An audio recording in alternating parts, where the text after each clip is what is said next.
छेड़ा।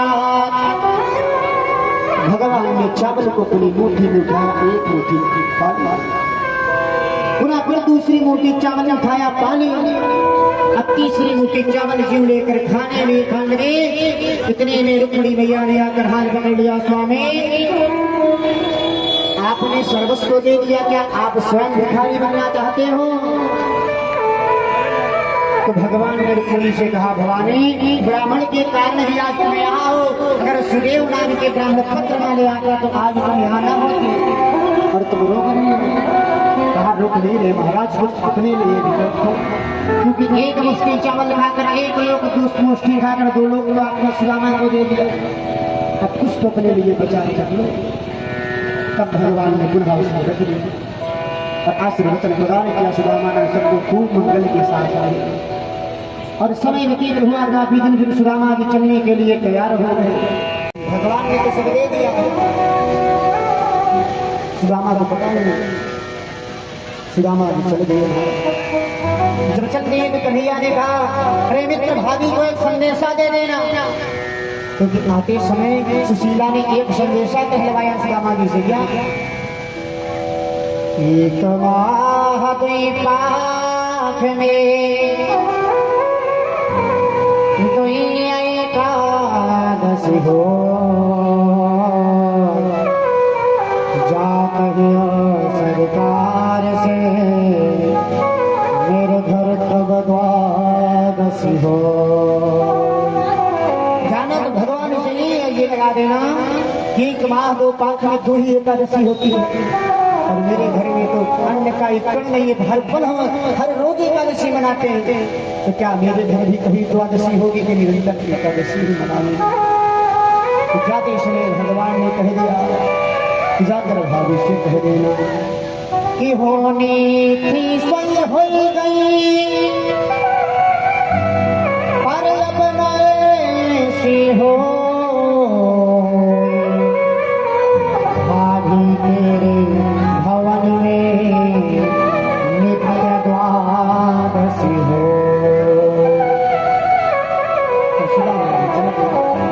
सुदामा जी चलते चलते जब अपनी कुटिया के पास पहुंच रहे गांव में, तो देख रहे उनकी कुटिया का आता पता है, अब कुटिया गायब है। सुदामा जी देखकर डर गए कि यहाँ पर मेरी छोटी सी कुटिया थी, पत्नी थी, बच्चे थे, मैं कन्हैया से मिलने गया, लगता है किसी ने मेरे पत्नी बच्चों के साथ कुटिया को भी भगा दिया। अब चिंतित सुदामा परेशान। इतने में सुशीला महारानी चार मंगला के ऊपर बैठी देख रही, अरे मेरे स्वामी आ गए। भागी आकर सुदामा जी के चरणों में प्रणाम किया। बढ़िया सुंदर रंग बिरंगे सुंदर आभूषण वस्त्रों को धारण किए हुए। सुदामा ने देखा, अरे भवानी तुम कौन हो? सुशीला कह रही, स्वामी आपकी पत्नी। सुदामा ने कहा, मैं जिस पत्नी को छोड़ कर गई उसके पास तो पहनने को वस्त्र ना था, ये सुंदर बढ़िया आभूषण कहाँ से मिल गए? सब गोविंद की कृपा जो आप ले गए तो सरकार देखा। सुदामा ने कहा, अच्छा तो तुम्हें भले कितनी ज्यादा भूख है, एक काम करो तुम सुशीला, जाओ तुम सोने की बटुई ले आओ, सोने का पात्र ले आओ। जब सोने का पात्र ले आए, कहा सोने का चावल ले आओ, चावल ले आए। भगवान ने कहा, सोने के चावल को सोने के पात्र में बनाओ और मुझे ये मोबाइल में ले वीडियो बनाओ। धन्य है सुदामा, हम दरिद्रा पापियान क्वा कृष्णा श्रीनिकेतन। हे प्रभु, हम दरिद्र बनकर रह गए हैं, गरीब रह कर रह गए, लेकिन हमको ये अमीरी नहीं चाहिए जिसमें आपका नाम न जपाई दे, आपका दर्शन हमें न प्राप्त हो, इसलिए ये आप सर्वस्व अपना वापस। अबे हम ले। भगवान ने सुदामा से कहा, प्रभु हे मित्र, कुछ तो सेवा करने का अवसर दे, मेरे अंश का जो पाप उठाया है उसके बदले हमने आपको दिया है, या तू भजन कर, मेरी माया का तेरे ऊपर कोई प्रभाव नहीं होगा, तो मेरे भजन में कोई रुकावट नहीं आएगा। जब साक्षात भगवान ने आशीर्वाद दिया, तब सुदामा जी पुनः वापस आते हैं महाराज। बोलिए भक्त भगवान के। सुखदेव महाराज ने राजा परीक्षित से कहा, राजन यही भगवान ने दीन पर दया किया, उनके मित्र रहे सुदामा, इसलिए भगवान का नाम हो गया दीनानाथ। अब भगवान वहां थे नहीं, भगवान के ना होने पर ऐसी अनहोनी हो गई। एक दिन जो भगवान के पौत्र हैं श्याम जामवती का लड़का है श्याम, उसने कहा कि जो हमारे बगीचे में महात्मा लोग रुके हैं चले इनकी परीक्षा ली जाए कि इनके पास कुछ आशीर्वाद शक्ति है किसी प्रकार आकर बैठ कर खाते हैं। अब वह शाम को दिया क्या मारा, 2-3 और एकत्र हो गए और 2-4 एकत्र होकर के शाम को साड़ी पहना दी। शाम को साड़ी पहना कर उसके पेट में तकिया बांधा और तकिया बांध कर 2-4 भगवान के और पुत्र वह भी साड़ी आदि को पहन लेते हैं और साड़ी आदि को धारण करके वह भी महाराज करते क्या है उसको पहन कर ऋषियों के पास चले आते हैं और ऋषियों के पास आकर कहने लगे प्रणाम किया। सामने ने प्रणाम किया, सबने प्रणाम किया। अब 2-4 उसमें पुरुष बनकर आए हैं, जो पुरुष बनकर आए हैं वो ऋषियों से कहने लगे महाराज ये मेरी पत्नी है गर्भवती है, ये बताओ इसको लड़का होगा कि लड़की। अब जब महाराज ने ध्यान लगाकर दुर्वासा ऋषि ने देखा तो देख रहे ये तो बालक है और हमको परेशान करने के लिए टकिया बांध कर आए हैं, मूसल बांध कर आए हैं उधर में। दुर्वासा ऋषि क्रोधी न इसमें पुत्र होगा न पुत्री, लेकिन विनाश जरूर कर देगा, वह तुम्हारे कुल का विनाश करने वाला होगा। अब यशना सुनते ही सब डर गए, सारे भागे भागे अपने नाना के पास गए, कथा को बताया। नाना श्री ने मूसल को चला दिया, उसकी राख को पर्वत पर फेंकवा दिया, उसके लोहे को पीस करके कूट करके समुद्र में फेंकवा दिया। लेकिन भगवान को प्यारे वही जो लोहे को उस लोहे को एक मछली कर दिया और एक दिन उसी मछली को एक मछुआरा पकड़ लेता है और मछुआरा पकड़ करके उसके पेट को फाड़ता है महाराज, तो पेट को फाड़ता है तो उसकी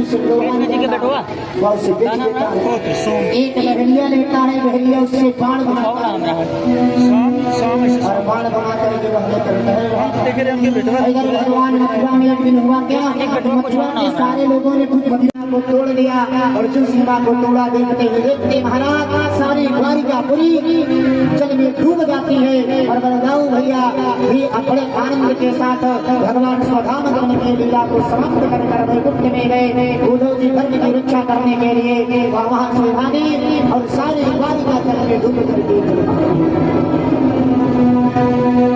जब सारी द्वारिका जलमग्न हो गई महाराज जब मनुष्यों को जो श्राप दिया था इसीलिए वह सत्य हो गया, मेरे श्राप को जीता नहीं। तब सुखदेव महाराज राजा परीक्षित को दत्तात्रेय जी की कथा सुनाते हैं। मानव को अपने जीवन में कितना गुरु बनाना चाहिए, अगर एक गुरु हमने बनाया वह ठीक नहीं है तब क्या करें। तो दत्तात्रेय जी कहते हैं मानव के जीवन में गुरु जिससे भी शिक्षा कुछ सीखने को मिल जाए वही गुरु है। कुल गुरु एक होते हैं, बाकी गुरु तो अनेक होते हैं।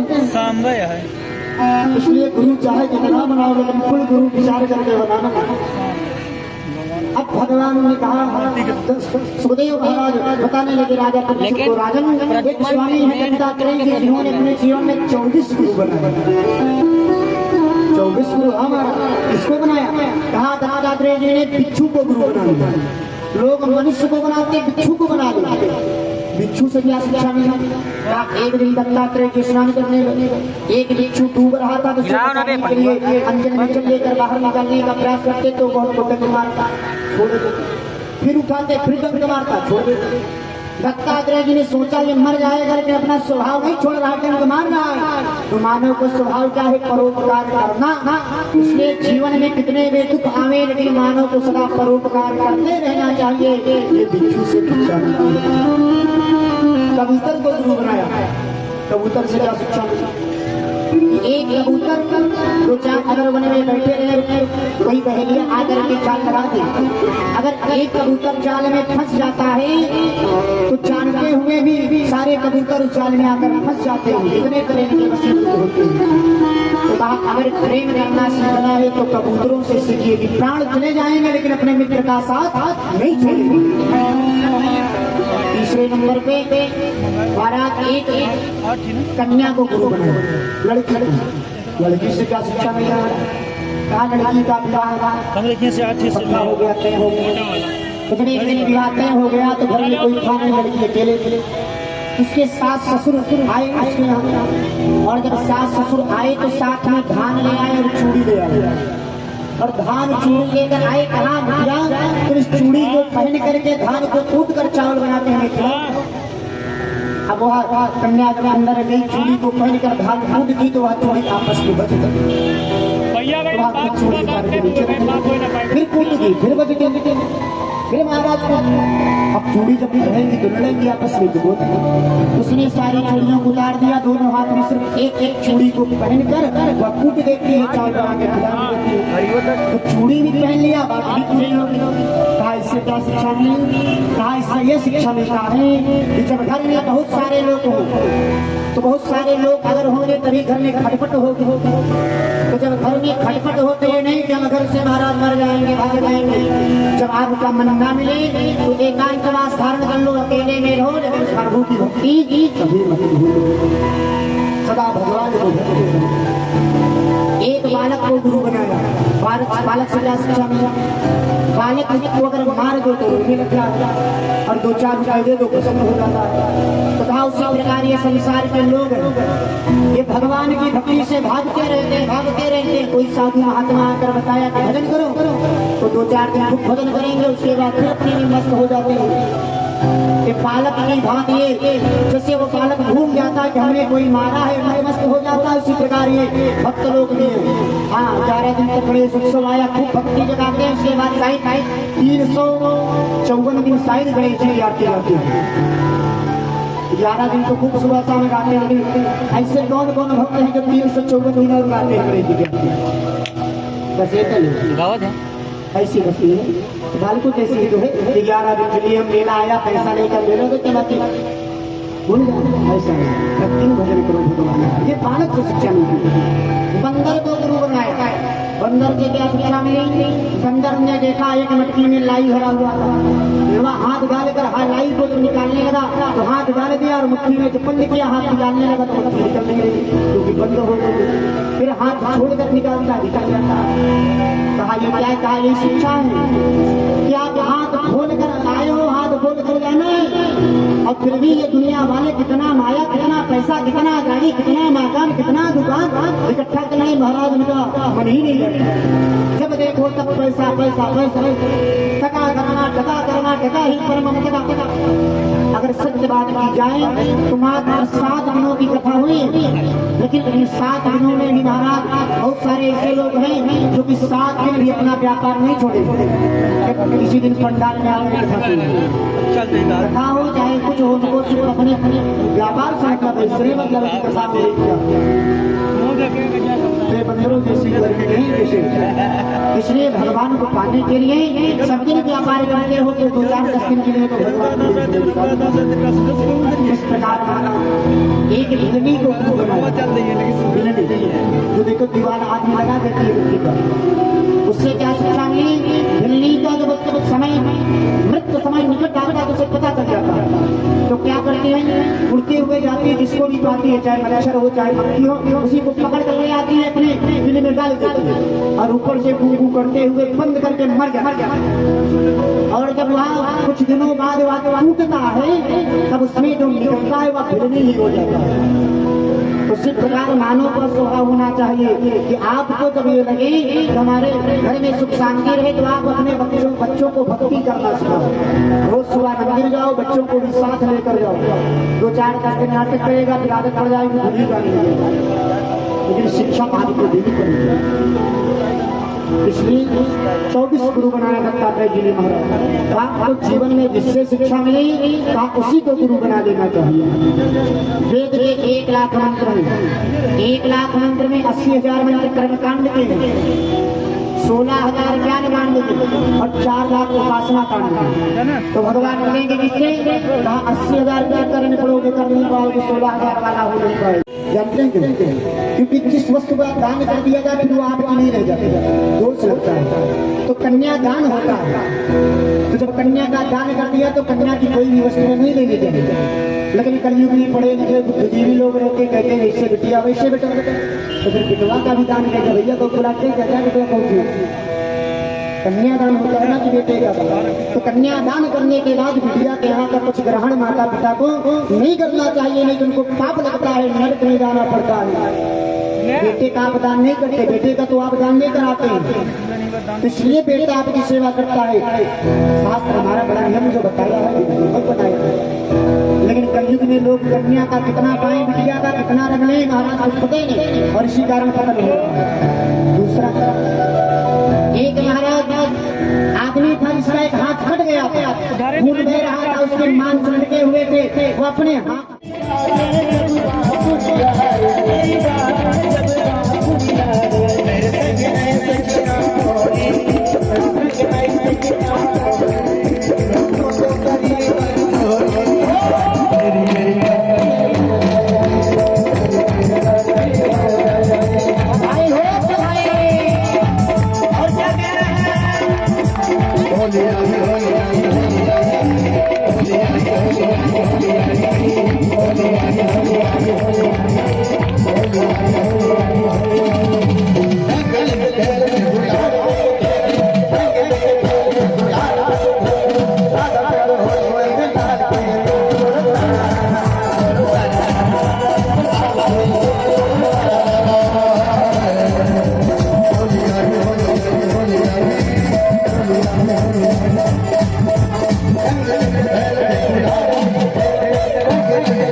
और आइए होली के बाद झाड़ के होली हो सकती है कैसे होली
छुपना आनंद के साथ खेल रहा है हरा पंजाब एक नहीं और आप लोग ऐसा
Oh,